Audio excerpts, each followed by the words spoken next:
Buenos días, mi nombre es Mariano Irigoyen y pertenezco al Servicio de Cirugía Cardiovascular del Hospital Británico y tengo el agrado de haber sido invitado a darles una charla de isquemia arterial aguda. Así que empecemos como empiezan estas cosas, con el llamado de un clínico a la guardia, seguramente a deshoras o interrumpiendo alguna cena o reunión importante. Estas cosas rara vez pasan en horario de oficina. Así que comienza el relato contándonos sobre una paciente femenina de 63 años, hipertenso, F anticoagulada, que refiere dolor intenso en el miembro inferior derecho asociado a palidez y frialdad de comienzo hace 3 horas. Y acompañado del llamado, foto por WhatsApp, donde podemos apreciar la diferencia de coloración entre ambos miembros. Entonces, definamos primero la patología. Disminución súbita de la perfusión arterial de la extremidad amenazante para la supervivencia del miembro, requiriendo una evaluación y manejo urgente. Inicio del cuadro menor a 2 semanas. Así que afirmativamente estamos frente a una isquemia arterial aguda. Dentro del relato del clínico hay un dato para tener en cuenta, la FA, ya que las principales causas son embolia, aunque en el último siglo la etiología de embolización ha cambiado de enfermedad valvular reumática o congénita en pacientes jóvenes a embolización por arritmia en los ancianos. Trombosis, la que se acompaña de algún relato de arteriopatía previa, aneurismas, principalmente popliteos, que se pueden trombosar o desprender trombodistal. Los aórticos es menos frecuente que lo hagan espontáneamente. Disecciones aórticas u otra arteria con gran crecimiento del flap de disección, comprometiendo el flujo del mismo vaso o colaterales. Y por último, trauma, fracturas expuestas que comprimen el vaso, muy comunes en los accidentes de tránsito. Algunos autores prefieren dividir en 3 grandes grupos para simplificar. Tromboembolismo. La embolización puede estar causada por FA, trombo mural del ventrículo izquierdo postinfarto o migraciones de tromboaneurismas aórticos por instrumentación o implante de endoprótesis. Reorganización de isquemia crónica. El conocimiento de preexistencia de la aterosclerosis nos permite dirigir mejor la metodología diagnóstica y el tratamiento. Y por último, la iatrogenia. Nadie quiere nombrarla, pero ahí está, esperando al descuido. Puede deberse a errores de purgado de la prótesis, hepariniciación insuficiente, torsiones del conducto u errores técnicos. Acá les dejo un cuadro con las causas menos comunes. De estas solo he visto vasculitis, embolismo tumoral, un mixoma auricular que emboliza en la subclavia, síndrome compartimental y trombofilia. Les contaré más adelante si me encuentro con algún otro caso interesante. Ahora un poco de ciencia y números. La parte aburrida de esto, pero se los voy a resumir. Primero, epidemiología de Suecia y Reino Unido, 3 a 14 pacientes cada 100.000 habitantes por año, todos mayores de 80 años. Primer mundo, por supuesto. El National Discharge Service de Estados Unidos analizó todos los pacientes que ingresaron con el diagnóstico de embolismo o trombosis y separó en 2 periodos, 1988 y 1997, desde 1998 a 2007, donde se demuestra la reducción casi a la mitad de la incidencia y una leve reducción de la mortalidad. Esta mejoría en los parámetros analizados se debe a una mejor detección y adecuado tratamiento médico, la FA y la enfermedad aterosclerótica, como en prevención primaria, haciendo hincapié en el cese tabáquico. Otro estudio tomó datos de Medicare desde 1998 a 2009, que resumiendo, también redujo a la mitad de la incidencia. Se ve una migración a la cirugía endovascular, con leve mejoría en la mortalidad y amputación al mes, pero sin cambios significativos en los mismos parámetros al año. Ahora, siguiendo con el relato del clínico, ¿qué más nos dijo? Palidez y frialdad. Así que vamos a ver signos y síntomas que nos ayudan en el diagnóstico. Las 6P. Por supuesto que en inglés, dolor, palidez, ausencia de pulso, frialdad, parestesia y parálisis. Y en mi experiencia, a medida que van avanzando en esta lista, el miembro está más comprometido. Otro dato que podemos tomar en cuenta es el índice tobillo-brazo, que si es menor a 6,7 es crítico, pero lo utilizamos muy poco en la fase aguda. Algo sí que es de rutina y aporta muchos datos al examen es el examen bilateral comparativo. Algo que no tenemos que olvidar es evaluar el abdomen, en el que podemos diagnosticar un aneurisma aórtico o signos de isquemia intestinal que nos orientan a pensar en un cuadro más complejo que son los miembros inferiores. El cuadro celeste resume el examen físico. Pulsos, presentes o no, soplos, nos informa de obstrucciones severas, el relleno capilar mayor a 4 segundos, que el flujo está enlentecido, y el retorno venoso el mismo dato. Muchas veces en las isquemias agudas podemos observar el colapso total del sistema venoso superficial, confirmándonos que no hay flujo alguno en esa extremidad. Este cuadro les explica mejor de lo que yo lo hice los diferentes grados de compromiso e incorpora el resultado del Doppler. El desafío es lograr rápidamente discernir entre un 2A y un 2B y entre un 2B y un 3, ya que el diagnóstico precoz y la rápida intervención pueden lograr salvar el miembro. Ahora hablemos de qué tecnología nos apoya para llegar al diagnóstico. Mi preferida, obvio, la arteriografía. Mi preferencia se basa en que además del diagnóstico, con unas imágenes muy anatómicas y útiles a fin de definir terapéutica quirúrgica, también aporta la posibilidad de tratamiento en ese mismo momento. El uso de contraste se puede limitar al máximo con buenos equipos y bomba de infusión. Además de no contar con un equipo de hemodinamia, lo podemos realizar en quirófano con un buen equipo de radioscopía. Y en aquellos pacientes que no se puede utilizar yodo por insuficiencia renal o hipersensibilidad, se puede reemplazar por dióxido de carbono, que por su rápida difusión no afecta a los tejidos. Vamos a centrarnos en los tres principales diagnósticos: trombótico, vasoespasmo o embólico. En el trombótico podemos apreciar arterias calcificadas, aterosclerosis en otros territorios y el desarrollo de colaterales. Esto último nos informa de una enfermedad crónica reagudizada. El vasoespasmo, contracción excesiva de la pared, arteria sana que presenta un segmento con reducción de su calibre, y por último el embólico, donde vemos vasos normales que interrumpen su flujo dibujando el signo del menisco o una oclusión en media luna. Por ejemplo, en este video, que es del mismo paciente, podemos observar en el de la izquierda cómo dibuja el signo del menisco a nivel de la ilíaca primitiva izquierda, y en el video de la derecha el contraste se le instila desde distal para poder corroborar la extensión de la oclusión. Este fue un caso de una paciente insuficiente renal lúpica que evolucionó con un cuadro de isquemia de la mano, posterior a un tratamiento de embolectomía de la fístula arteriovenosa protésica que se había trombosado. Afortunadamente para nosotros, y no tanto para la paciente, no era la migración de ningún trombo por nuestra instrumentación, sino que nos encontramos con un vasoespasmo severo de la arteria humeral, donde podemos ver cómo va cambiando de intensidad y extensión a lo largo del estudio. En este video podemos ver una falta de relleno a nivel de la arteria poplitea y la presencia de múltiples colaterales, así que pensamos en un cuadro trombótico en un paciente que tiene arteriopatía previa. Ecodoppler. Quizás es el estudio con mayor disponibilidad en cualquier centro, pero debe ser realizada por un buen especialista y todo cirujano vascular debe estar habituado a manejar este equipo. Tiene bajo rédito en las arterias tibiales y el calcio nos dificulta la visualización. Reporta una sensibilidad del 88% y 96% de especificidad para estenosis mayor al 50%. Un signo que nos puede orientar es la dilatación mayor de 0,5 milímetros por encima de la oclusión en comparación con el miembro contralateral para la patología embólica, y una estenosis de 0,5 milímetros para la patología trombótica. La tomografía, al igual que la arteriografía, usa contraste iodado. El límite de filtrado glomerular para su uso es de 30 mililitros minuto por 1,73 metros cuadrados de superficie corporal. El flujo lento por la arteriopatía o por bajo gasto cardíaco muchas veces obligan a varias adquisiciones hasta completar el árbol arterial, pero las nuevas tecnologías de 64 o 128 pistas pueden realizarlo en un solo barrido.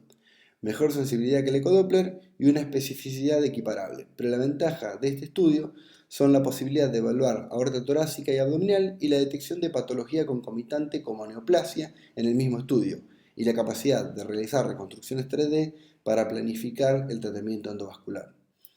Para el final dejo la resonancia, quizás por ser el estudio que menos habituados estamos a ver, pero también por la utilización de contraste, la lenta adquisición de imágenes, la poca disponibilidad y los artefactos de imágenes por las prótesis metálicas.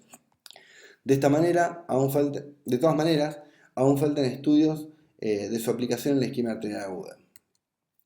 En este cuadro resumimos un poco todo lo que ya dijimos. La tomografía y la angiografía llevan la delantera por la disponibilidad y precisión en el diagnóstico.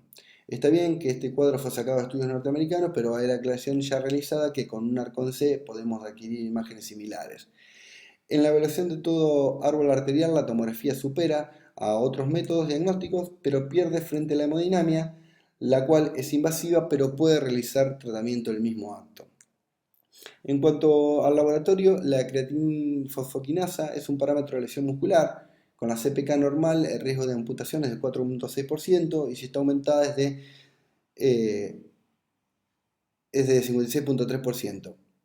Y el lactato se torna positivo en la fase final. Estos son solo datos, ya que de todas maneras, aquellos pacientes con posible diagnóstico de isquemia arterial aguda deben ser examinados urgentemente por un cirujano vascular, quien evaluará la necesidad de estudios complementarios y su manejo.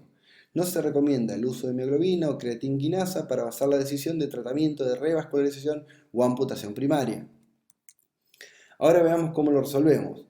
Primero calmemos el dolor, de preferencia opioides, y heparinicemos al paciente con un bolo de heparina y luego infusión continua con monitoreo de KPTT. ¿Por qué se recomienda el uso de heparina y no otro anticoagulante? Ya que la heparina tiene rápida relación con protamina o con suspender la bomba de infusión una hora, el paciente ya estaría en condiciones de entrar al quirófano o al laboratorio de hemodinamia. A diferencia de lo que todos piensan, esto es solo un mito, ya que somos dos servicios trabajando en conjunto y aportando colaboración unos a otros, ya que tenemos diferentes posibilidades de tratamiento. Aunque dependiendo del horario y quién está más disponible, así que de bien cortamos con el clínico, empezamos a hablar con nuestro colega hemodinamista a ver quién va a resolver el problema. Berrich, en su trabajo, menciona el plan de hidratación, oxígeno suplementario y antitrendelenburg, pero yo prefiero ponerlo entre estos paréntesis enormes, ya que no los considero tratamientos, sino medidas de sostén, hidratación, mejorar la oxigenación de la sangre para que la escasa que profunda lleve más oxígeno y antitrendelenburg para que la gravedad colabore con el flujo distal. No terminan de resolver el problema. Así que solo dejo como tratamiento las prostaglandinas y sus análogos, la trombopolectomía, el bypass, trombólisis directa con catéter, tromboaspiración y trombectomía mecánica. Y por supuesto, el trabajo en equipo, los procedimientos híbridos. Empecemos con las prostaglandinas.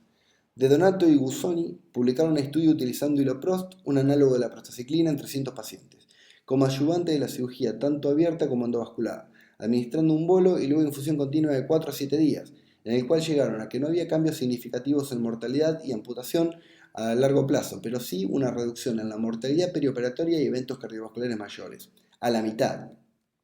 Pero una revisión posterior, por grupo etario, concluyeron que en los mayores de 70 años sí tenía efecto beneficioso en mortalidad o amputación a largo plazo. Hermosos resultados y principalmente en el rango etario que manejamos, pero la realidad del costo que tienen las prostaglandinas hace que su uso sea muy discriminado. Ahora, si hablamos de cirugía vascular, lo primero que se nos viene a la mente es el bypass, que es sencillamente una derivación de una zona con pulso y buen flujo arterial a otra carente del mismo.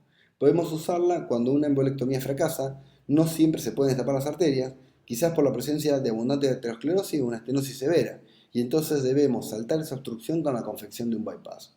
O quizás debemos intervenir un paciente que ya fue sometido a este tipo de cirugía y nos preocupa cuando vuelven dentro de los 30 días postoperatorios, ya que ahí se replantea la técnica y puede deberse a alguno de estos contratiempos: al mal conducto, al inadecuado inflow-outflow, una estenosis de la anastomosis, torsión del conducto, una válvula que nos quedó remanente en la vena safena interna, o los clamps que han provocado fracturas de las placas arterial proximal o distal.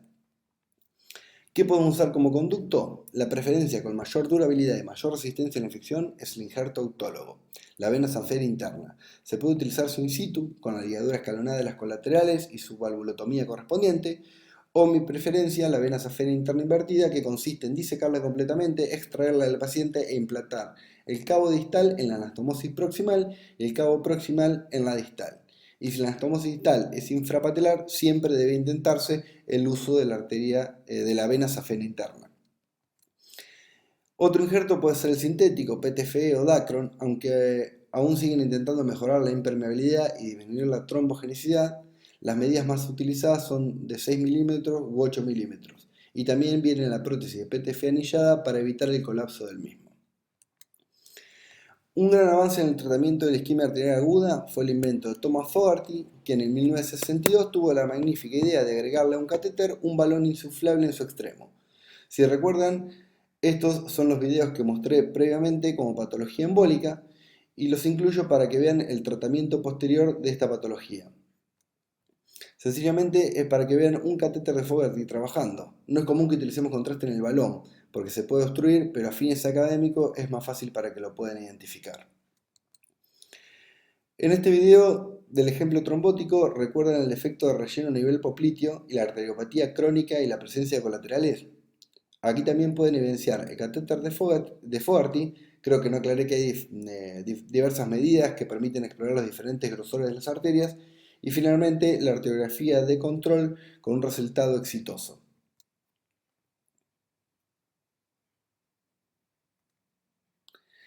Luego de una tromboembolectomía incompleta puede usarse el tratamiento endovascular para completar el retiro o disolución del trombo remanente. Entre las posibles técnicas se encuentran la trombólisis intraarterial, la tromboaspiración, ya se imaginarán de qué se trata, un catéter que aspira el trombo, y la trombectomía mecánica, que es romper el trombo con un catéter. Y por último, la angioplastia. De todas estas me pareció más relevante hablarles rápidamente de la trombólisis, del factor activador de plafinógeno tisular recombinante, el RTPA, ya que puede aplicarse de forma sistémica y pueden tener que usarlo en alguna guardia. O también se puede usar en forma selectiva, que es la que nos compete en esta charla, ya que es más eficaz que la vía sistémica, con una tasa de éxito de entre el 80 y 90%, demostrándose superioridad en la recuperación a 30 días, con una tasa libre de amputación a 30 días y al año muy satisfactoria, obteniendo resultados similares a la cirugía abierta. Ahí les dejo las dosis de bolo y de infusión lenta, no superar la dosis máxima, ya que a dosis más alta, menor tiempo de tratamiento, pero más sangrado. Y en un estudio de Grip y colaboradores reportan que la hemorragia se presenta en un 13 a 30% que obliga a detener el tratamiento y su posterior reversión con plasma. Pero lo más complejo es el sangrado intracerebral que puede ser fatal entre un 0,4 a un 2,3%. Por supuesto que el tratamiento trombolítico tiene contraindicaciones, como pueden ver acá en el cuadro, absolutas, relativas mayores y menores. Así que se los dejo para que lo memoricen pacientemente. En la fotografía podemos observar la presencia de un catéter intraarterial para la instilación de trombolíticos o prostaglandinas. En este caso se usaron prostaglandinas, ya que es el caso de la paciente lúpica con vasoespasmo mencionada anteriormente. Y en los videos de la derecha podemos observar una angioplastia de una estenosis severa ilíaca izquierda. Acá les dejo mi mail para cualquier consulta. Tenga paciencia para recibir la respuesta. Muchas gracias.